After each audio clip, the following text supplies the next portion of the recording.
How's it going, everybody? This is Jeff Main with Team Reelin the Blues.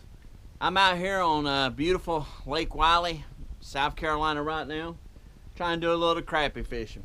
It's mid-February. Now here in the Carolinas, we do have some mild winters, but this year our winter's really been mild.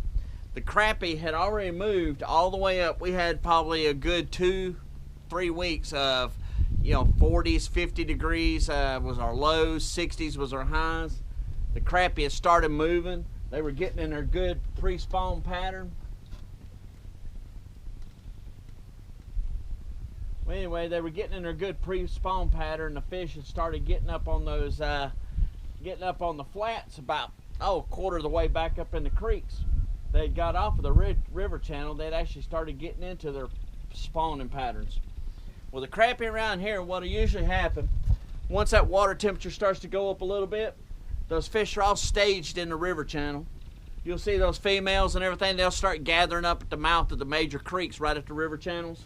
And then they'll start migrating their way in as the water temperature starts to go up, as the days start to get a little longer. Well, crappie bite was on fire up on top of those flats away from the river channel. They had moved up into that 15 to 22 foot of water, and they were really easy to catch long lining for them. Well, we had a pattern flip here. The weather turned really, really cold the last week. The temperature highs have been in the 30s to 40s. The nights have been getting down into the 20s.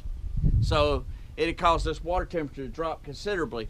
Now you can look at it and your surface water temperature ain't going to change a whole lot, even in conditions like that. It may drop it a couple degrees. But the reason why is because you got all that cold air. We also was getting a lot of rain. So that cold rain, that cold air chills the top water settles down. Those fish feel it and they'll start pulling back out. Well, the bite went all to pieces out on top of those flats. So what I done was I started working my way back out toward the mouth. I done a little long lining, wouldn't catch it hardly anything. So then I said, heck with it, went all the way back out to the river channel where the pre-spawn crappie are supposed to be. They should already left there. And guess what? That's where they're at. They'd moved off those flats, moved right back out, and they're right back in the river channel. I'm in 30 foot of water fishing the top of a tree.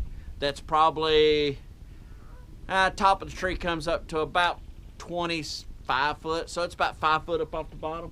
And these crappie are right on top of it.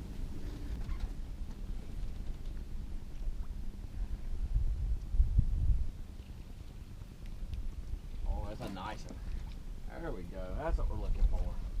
That's what we're looking for. Ooh.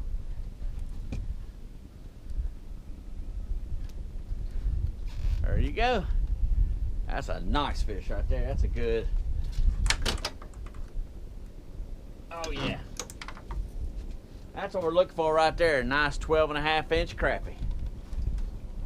Let's get him in the box, see if we can't get another one here.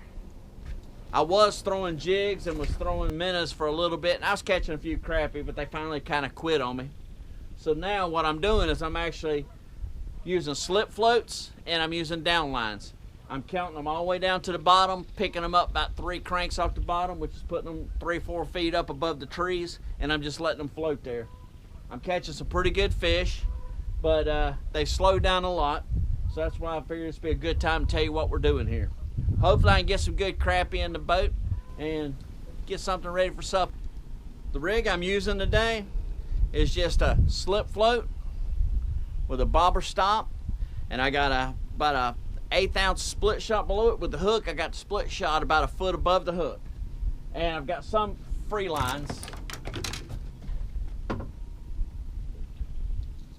hanging straight down. There's another nice one.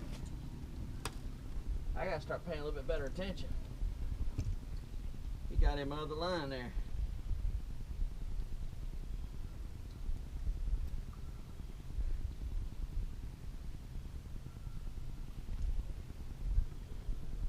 He wasn't coming on.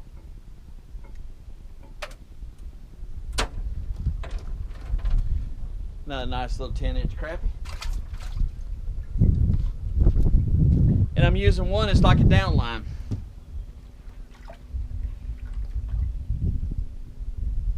And like I say, last week, when the weather was stable and everything was warm and the water temperatures were steadily moving up, these fish were being caught real easily up on top of these flats, right next to the channel.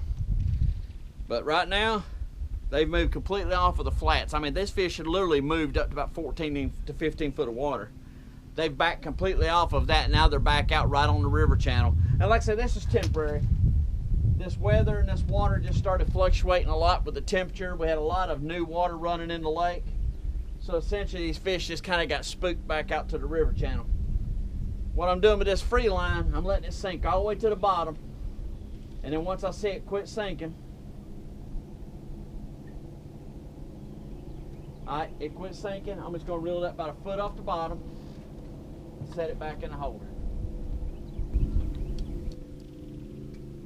I love fishing with minnows. I love fishing with floats. I like fishing with jigs. Man, it's just something about watching that bobber go under the water. It just makes me feel like a kid again.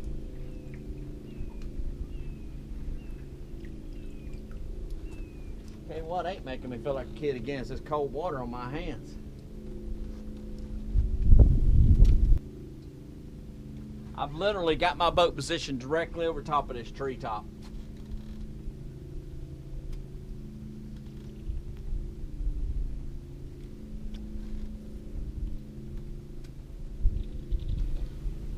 And what I'm doing right now is I'm just presenting these baits just above these trees, and they're down to about 30 foot of water. I've had a couple little sneaks. Oh yeah, there's another good one. A couple of these sneak attacks.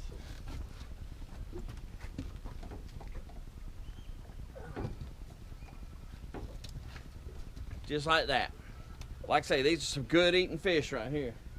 And they're biting pretty good, but they're just really, really slow bite. And there I just looked at the bobber, was just barely under the surface. Right now I've got my bobber stop set to where it's holding them about a foot off the top of the trees, probably 24, 25 foot deep. But that's what we're after.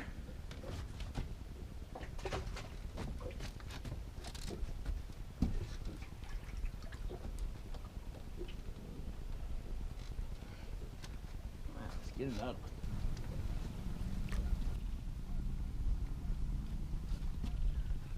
Well, like I say, what seems to be working best right now, because they have got to where they're hitting very slow, is lowered all the way to the bottom.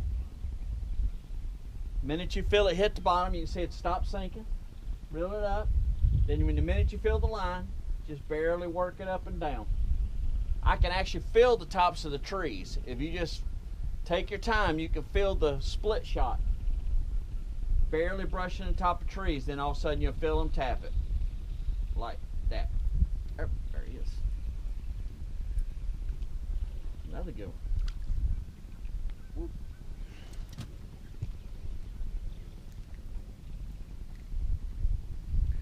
Just like that. Like I say, you just gotta take your time. Don't get in a hurry. They're down there, you just gotta wait them out sometimes. And you can see what I've got here. Got my split shots, got a minnow, and just got a small gold hook. Now what I'm doing, the reason why I like that split shot that far up, I'm letting it drop down, and I'm literally letting it go all the way down the tree, and I can feel this split shot bumping the tree limbs. When I feel that split shot bumping the tree limbs, I know my minnow's down inside the tree. Yes, I get hung a lot, but I catch a lot of crappie out of them that way too. All right, just a quick tip.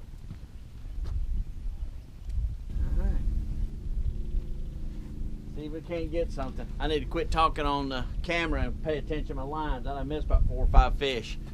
But anyway, let's just recap. Weather was stable. Everything was good to go. The fish had moved out from the river channels and moved up on the first flap, and it started moving their way back up into the creeks. They were spread out everywhere in 20, 22 foot of water. Then they made their next move. They got all the way up there in that 14 foot of water, and they fish were biting really, really good. Everything flipped upside down, started having super cold nights, super cold days, everything pulled back out.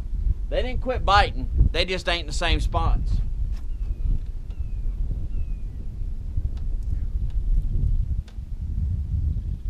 I need to redo that whole thing.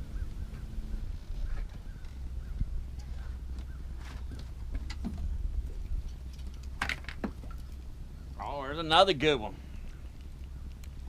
Dadgum reels cranked up. Oh, There we go. They getting bigger.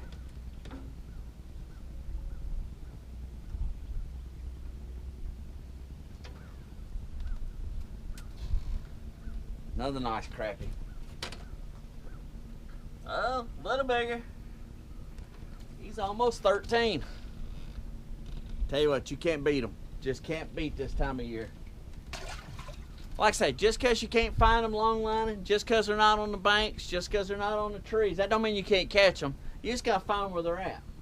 These fish are moved out of the creeks where they're supposed to be, because time of year. They've moved off of them creeks and they've moved back out a little bit. These fish here, like I say, they're dead on the river channel. All right, let's see if we can't finish out this limit. I appreciate you watching. If you have any questions or comments, feel free to leave them. But now I need to start paying attention to these lines. I'm missing more than I'm catching. All right, y'all have a great day. If you're not a sub, please sub. I appreciate you watching. Y'all have a good day. Bye.